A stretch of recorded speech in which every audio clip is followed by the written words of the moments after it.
Puisi untuk Universitas Indonesia.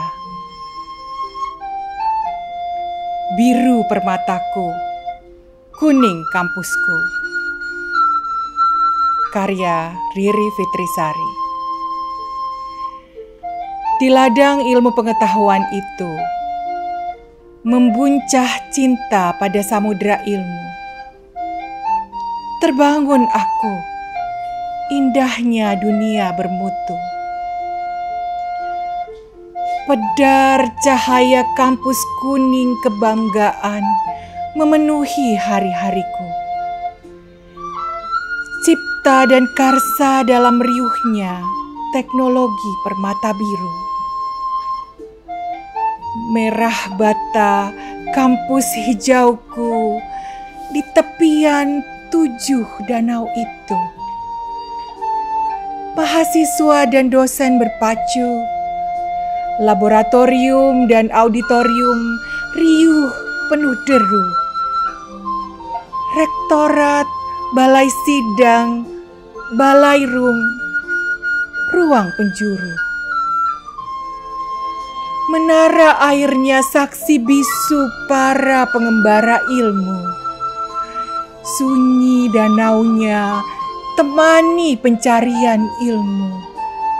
Hutan hujannya mimpi pencinta buku. Semburat makaranya kristal kupu-kupu. Para pengembara gagasan giat bertemu. Para pengabdi ilmu bergerak demi negeri maju. Para pencari kebenaran diskusikan azas bertumpu. Para pemimpi wujudkan inovasi demi kejayaan negeri ibu.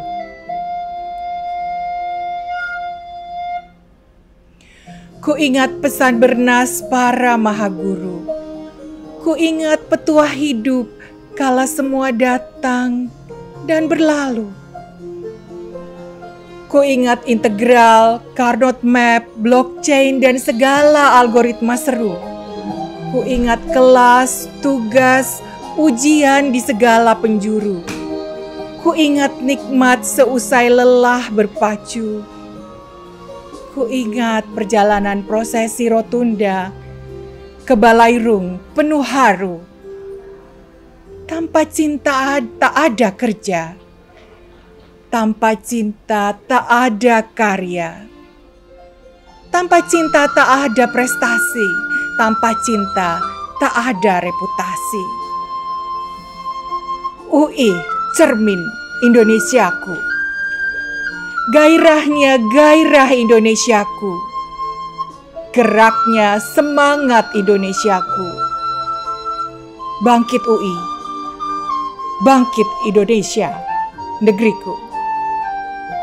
Depok, 20 Januari 2021.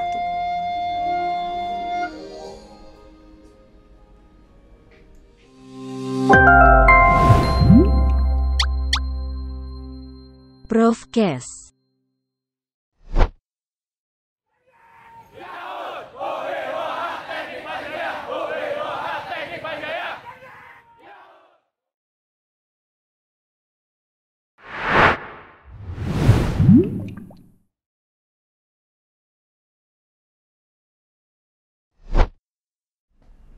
Assalamualaikum warahmatullahi wabarakatuh. Ketemu dengan saya lagi, Henry Dias Budiono, di acara Profcast FTUI.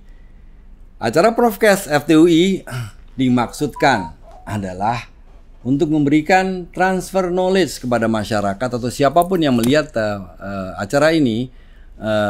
Segala sesuatu yang mungkin dibilang sulit, hebat atau segala, akan tapi harus disampaikan dalam bahasa yang santun dan bahasa yang sederhana.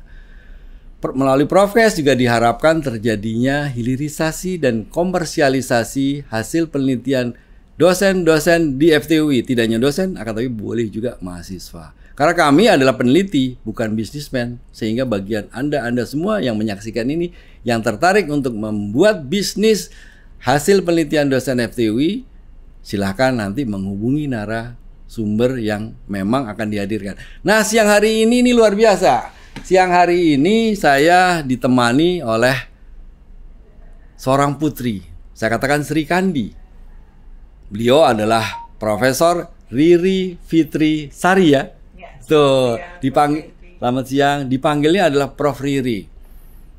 Dia adalah salah satu woman in engineering di Fakultas Teknik Universitas Indonesia. Yuk kita kenalan dulu yuk sama Prof Riri. Prof Riri, mungkin bisa diceritakan latar belakang Prof Riri itu seperti apa? Dulu masuk di sini tahun berapa di Fakultas Teknik sampai sekolah di yang sebelah sana itu di Eropa atau di mana? Mungkin boleh diceritakan sedikit. Terima kasih nih Pak Henry diundang di hari yang luar biasa ditemani oleh cold brew. Mantap sekali, terima kasih. Baik, saya mungkin akan memperkenalkan diri dulu. Nama saya Riri Fitri Sari. Saya lahir di Bukit Tinggi 7 Juli 70 dan kemudian kami merantau ke Jakarta dan kemudian saya SD SMP di Manado SD, kemudian tadi Bukit Tinggi ke Manado, Jakarta. Wah, luar biasa. Terus SMA-nya SMP SMA di Lombok. Di Lombok? Iya, terus saya pernah exchange student di Australia waktu itu dan masuk UI tahun 89 di Teknik Elektro. Oke. Iya, dan kemudian langsung mengabdi di sini diajak oleh Prof. Memang jadi dosen itu memang punya ketertarikan untuk menjadi dosen atau terdorong oleh ingin berbagi ilmu? Mungkin saya itu waktu masih kecil terlalu banyak dikasih buku ya, Pak. Sehingga saya itu suka sama Marie Curie. Saya suka. Marie Curie. Itu ada fotonya dengan Marie Curie, itu kayaknya tuh keren banget gitu. Itu pasti anak-anak SMA itu tahu Marie Curie pasti. Iya. Oke.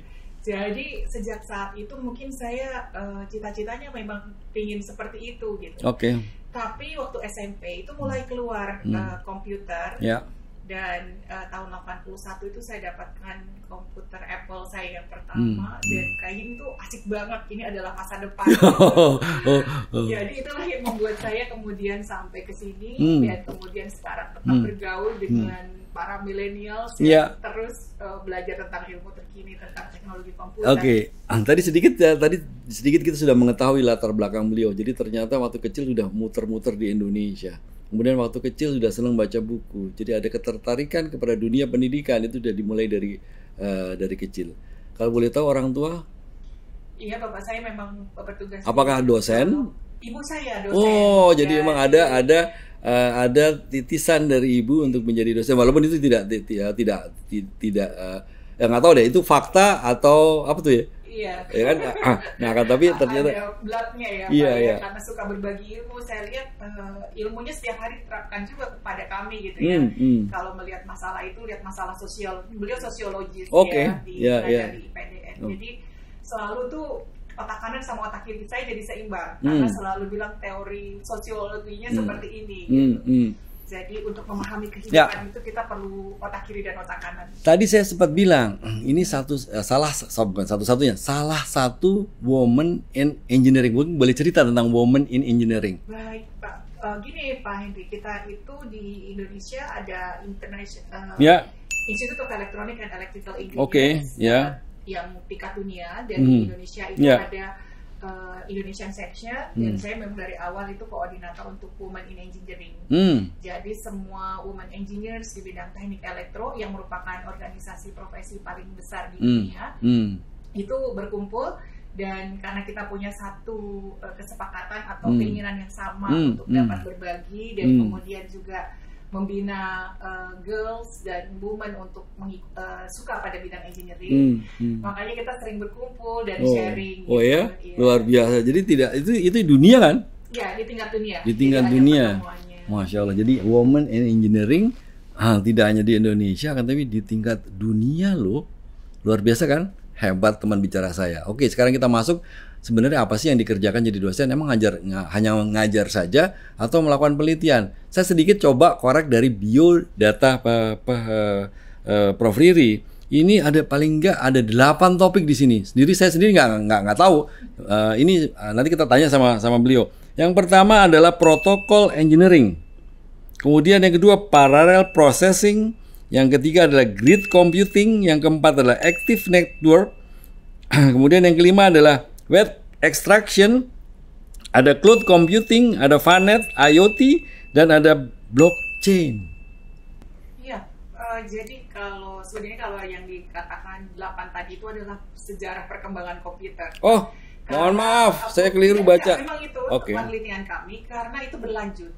Jadi waktu itu saya mengambil S3 di bidang multimedia network di Leeds University, dan penelitiannya itu memang dasarnya namanya protokol engineering. Kenapa kita bisa punya internet yang seperti sekarang ini? Karena kita punya TCP/IP, Transmission Control Protocol, Internet Protocol, yang setiap waktu itu adalah kemajuannya dibuat dengan sedikit demi sedikit perbaikan protokol-protokol yang dilakukan. Jadi sedikit 5% aja itu lebih baik sudah langsung di-share. Nah, itulah yang kami lakukan penelitian, di mana kalau kita ingin meningkatkan kinerja internet kita, kita akan punya ide nambah di sini, rumusnya di sini ditambahkan, rumusnya di sana, sehingga kemudian itu kemudian disebarkan.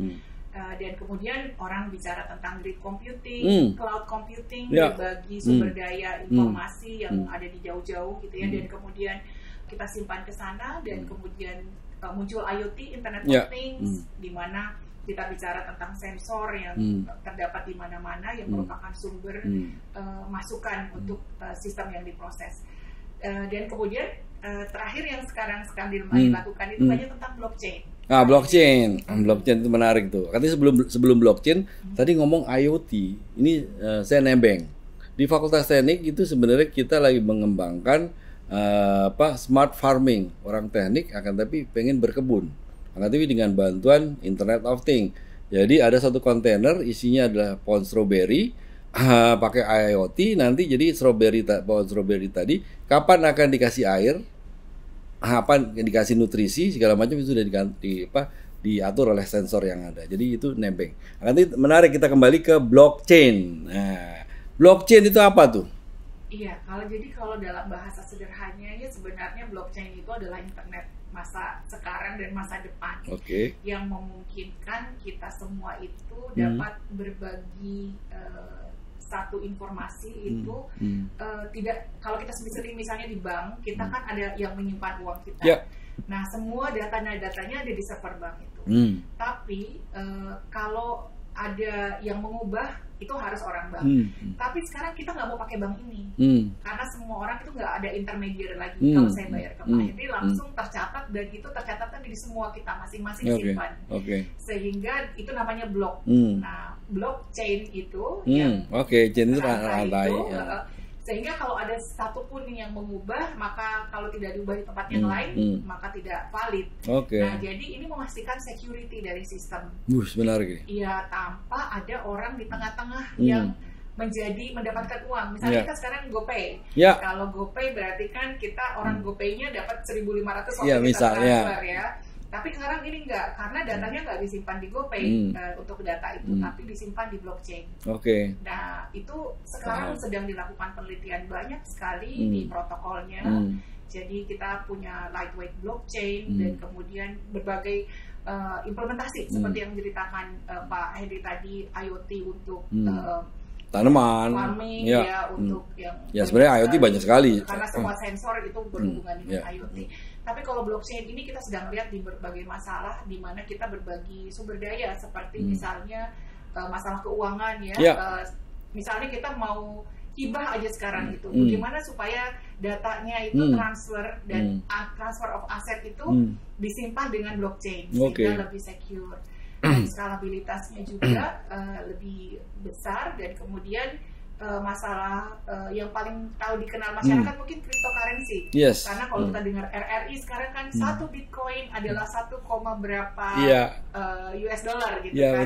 Udah sampai ke masyarakat. Jadi kedepannya cryptocurrency dan blockchain ini akan sangat mengubah dunia dan memungkinkan demokratisasi makin terjadi karena masalah security dari data tadi. Sebentar ya. Jadi luar biasa kan para penikmat Profcast hari ini tadi kita udah dengar, tidak saja hanya dari cerita Prof Riri yang memang dari kecilnya adalah hobi membaca, akan tapi dia sangat menguasai tentang apa yang tadi emang lagi ngetren saat sekarang, mau bicara blockchain, mau bicara cryptocurrency segala macam, itu sudah jadi lalapannya Prof Riri.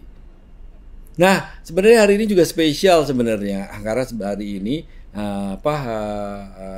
kita mau kasih lihat bahwasanya seorang engineer, entah itu laki, entah itu perempuan, memang dia menguasai bidang ilmunya karena yang profesor.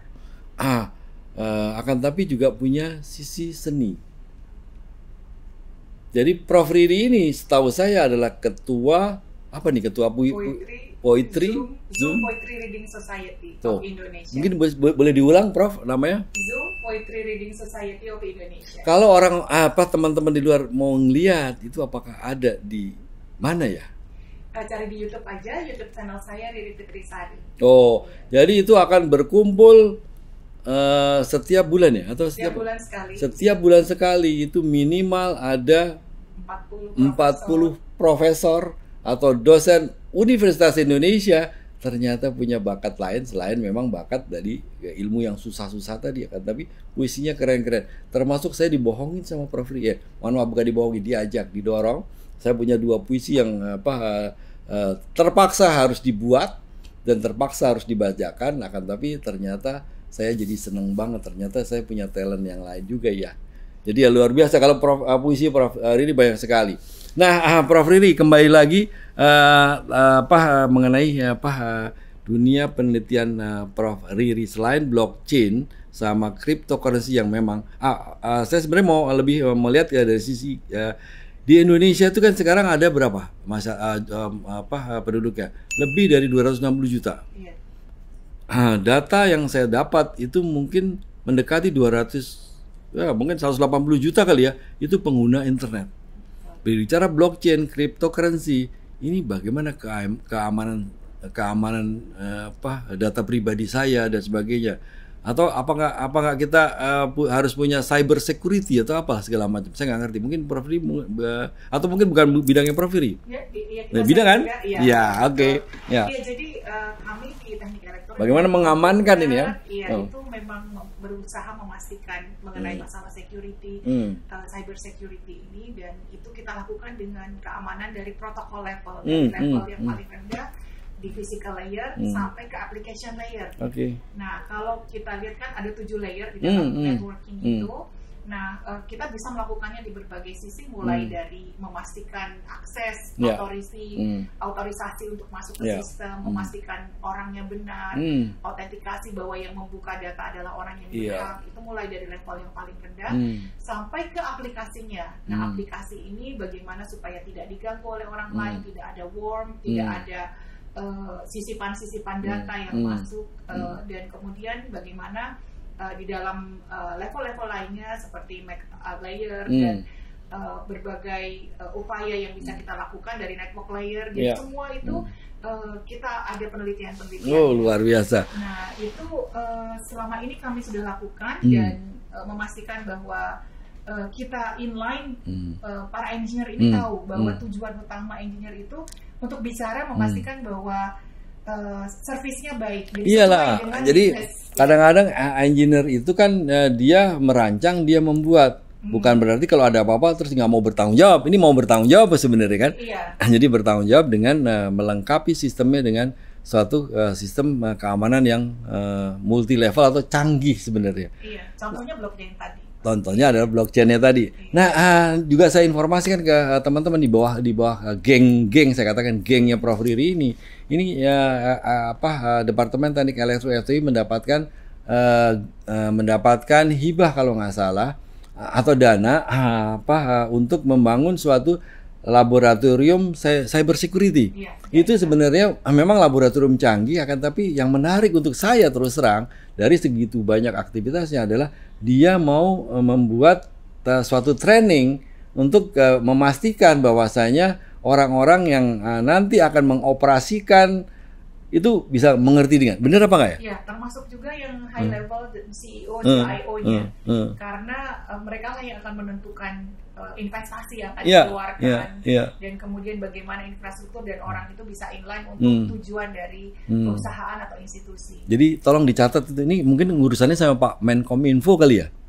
Nah jadi di Fakultas Teknik itu ada laboratorium cyber security, memang mendidik orang-orang, selain juga laboratoriumnya canggih gitu ya, mendidik orang-orang supaya benar-benar melek atau paham terhadap bagaimana kita menjaga kerahasiaan orang-orang dengan yang dimana labnya itu lab cyber security tadi. Menarik sekali. Masih ada sisi lain dari Prof. Riri. Pinggirin dulu ya ilmu yang susah-susah tadi. Dia ini adalah pencetus Green Metric. Benar ya Bu ya? Ya, cerita dikit dong, apa sih Green Metric gitu ya? Green Metric atau kampus hijau ya? Iya. Silakan. Iya, jadi Green Metric ini lahir 12 tahun yang lalu, yang merupakan pemeringkatan universitas sedunia. Hari ini akan pengumuman sore ini. Jam 4 ya? 4 sore. Semuanya sudah pada deg-degan dan para rektor semuanya sudah akan hadir tadi di WA. Karena hari ini adalah hari celebration. Di mana semuanya setelah setahun seperti Pak Henry ini sudah lelah mengurus ASL, sampai bagaimana beli barangnya, sampai bagaimana supaya green, supaya energy efficient, supaya water efficient dalam penggunaan air, efisiensinya meningkat. Itu semua akan kita waktunya untuk celebrate karena setelah kerja keras itu kita kemudian belajar dari yang lain dan kemudian terinspirasi dan juga menginspirasi yang lainnya. Jadi Green Metric itu sudah diikuti oleh lebih dari 900 perguruan tinggi. 57 sekarang hari ini pengumumannya. Jadi hampir 1000 universitas. Berarti naik lagi. Setahu saya tahun lalu itu 900. Sekarang udah 1000 lebih. Belum, 957 terakhir. 957. Kemarin 900, sekarang 950. Makin banyak orang yang akhirnya disadarkan. Betul. Ya kan, disadarkan untuk kita mau menjaga environment kita untuk anak cucu melalui program Green Metric yang dimiliki oleh Universitas Indonesia. Siapa ketuanya? Profesor Riri Fitrisari. Luar biasa. Tepuk tangan untuk Prof. Riri. Jadi memang menarik karena kalau kita bicara Green Metric juga ini tentunya bagaimana menyelamatkan bumi. Iya. Betul ya. Jadi tadi pagi misalnya Prof. Henry, Ya. Pak Henry itu ada Bill Gates ya bilang bahwa ke depan itu ada metaverse. Dan kemudian kemarin juga UNESCO tanggal 19 November mengumpulkan permainan Minecraft itu yang 3 dimension. Setelah kita 2 tahun ini main Zoom 2 dimensi, mungkin 2-3 tahun lagi kita itu akan bertemunya 3 dimensi. Jadi ada avatar-avatar yang akan menghubungkan kita. Nah itu bicaranya juga bagaimana ide-ide itu sesuai dengan SDG, sesuai dengan ide-ide Sustainable Development Goals untuk mencapai tujuan bersama. Ada 17 goal ya? 17 goal ya. Kalau Green Metric masuk di mana ya? Green Metric itu ada 6 indikator, jadi infrastrukturnya yang green dan kemudian waste management, water management. Ada yang langsung, ada yang tidak langsung. Kalau kita bicara kemiskinan itu sebenarnya juga dari itu green. SDGs. Tanpa kemiskinan, tanpa kelaparan, pendidikan yang berkualitas, macam-macam lah gitu. Akses bagi perempuan dan laki-laki yang sama, kemudian perkembangan ekonomi dan kasih tips dong kepada kita atau mungkin yang menyaksikan ini. Kalau kita bilang yang sederhana saja sebenarnya, kalau kita mau menyelamatkan bumi atau dunia ini, sebenarnya yang bisa dilakukan oleh semua orang kira-kira apa ya? Sebenarnya kita selama 2 tahun ini sudah dilatih dengan adanya selama masa pandemi ini kita menahan diri, tidak terlalu konsumtif, buat apa beli baju banyak-banyak, buat apa membeli sepatu yang mahal-mahal gitu ya, atau apapun yang nggak pergi kemana-mana, berarti tidak ada CO2 gitu ya, tidak ada carbon footprintnya gitu ya. Jadi kita sudah dilatih dan sebenarnya semuanya bisa untuk terus berkarya, terus belajar, terus produktif. Dan itulah yang sebenarnya sangat memelihara bumi ke depannya. Karena apa yang sudah kita lakukan ini dengan teknologi dalam 100 tahun terakhir ini yang sangat luar biasa, menyebabkan carbon footprint kita sangat tinggi karena perjalanan orang menjadi warga dunia gitu. Tapi sekarang dengan sudah eksis di dunia internet, misalnya kita tinggal bilang besok kita ketemuan ya nanti malam. Jadi biasanya langsung buka Zoom jam 6 sore semua orang seluruh dunia bisa datang karena pas waktunya. Iya, gitu pas waktunya. Dan ini yang sebenarnya yang perlu kita lakukan adalah meneruskan kebiasaan-kebiasaan yang sebenarnya safe. Jadi kita tidak, manusia kemudian belajar bahwa kita tidak memerlukan terlalu banyak. Yang penting kita tuh ada berbagi. Sekarang adalah giving ekonomi, sharing ekonomi yang kedepannya ini kalau kita teruskan maka kita tidak perlu takut bahwa dunia akan kekurangan karena seperti kemarin pemenang Nobel baru berpidato, beliau mengatakan bahwa kalau kita tidak encourage equality maka nanti biaya yang akan keluarkan sekarang hanya 50 sen untuk berbagi itu nanti bisa 100 kali lipat untuk memberikan makanan dan kekacauan yang ditimbulkan. Jadi dengan semuanya menjadi lebih sejahtera, itu kita sendiri akan terselamatkan. Sama kalau kemarin semua disuntik, kita semua selamat. Gitu. Oke. Jadi ternyata setiap kejadian itu ada hikmah positifnya. Hari ini saya dapat tips yang menarik dari Prof. Riri. Ternyata kita sebenarnya selama 2 tahun kemarin kita nggak boleh gerutu, wah saya nggak bisa pergi kemana-mana. Ternyata itu menurut Prof. Riri itu adalah kita upaya untuk menyelamatkan bumi atau dunia ini. Sebenarnya saya tahu lagi ini bukan ibunya doang yang hebat nih. Pak, mohon maaf pakai doang gitu ya. Bukan ibunya saya yang hebat. Dua putrinya luar biasa. Mohon maaf, 3 ya. Saya keliru. 3 putrinya hebat. Satu dari teknik industri. Teknik industri, cuman bukan teknik industri, tapi kalau nggak salah mau sekolah ya? Ya, insya Allah ke University College London. Oh ya, terus yang ada lagi? Yang kedua di FKUI. FKUI mau jadi dokter, luar biasa. Yang ketiga masih di SMA 2 Depok. SMA 2 Depok. Besok mau exchange student AFS, Pak. Woi, jadi rumahnya jadi sepi. Menerima siapa yang mau belajar bersama. Iya. Pusing kalau sama Prof. Enggak ada, ilmunya banyak. Dilatih. Ilmunya banyak. Jadi pemirsa dan pencinta Profcast, hari ini kita mendapatkan cerita banyak dari seorang Sri Kandi, Fakultas Teknik Universitas Indonesia yang namanya adalah Profesor Riri Fitrisari. Tadi kita sudah banyak cerita tentang Green Metric, bagaimana menyelamatkan dunia, cerita tentang blockchain, cerita tentang cryptocurrency, cerita yang lain-lain yang sebenarnya saya masih tahu. Saya tahu beliau ini masih banyak simpanan ilmunya sebenarnya. Tapi ya mohon maaf karena keterbatasan waktu, maka saya cukupi dulu perjumpaan kita. Oh, silakan dengan senang hati. Ya, welcome. Talenta di sekeliling kita yang suka komputer dan terus bisa dilatih. Silakan datang ke fakultas teknik, kami menunggu. Luar biasa. S3 kita tunggu. Oh, ditunggu sama Prof. Riri. Silakan datang. Datang aja tuh belajar maksudnya. Iya pastinya. Iya. Karena tugas dosen sekarang menjadi coach. Oke. Baik, terima kasih Prof. Riri Fitrisari. Sukses terus dalam mengarungi kehidupan ini. Sukses terus untuk putri-putri yang hebat-hebat.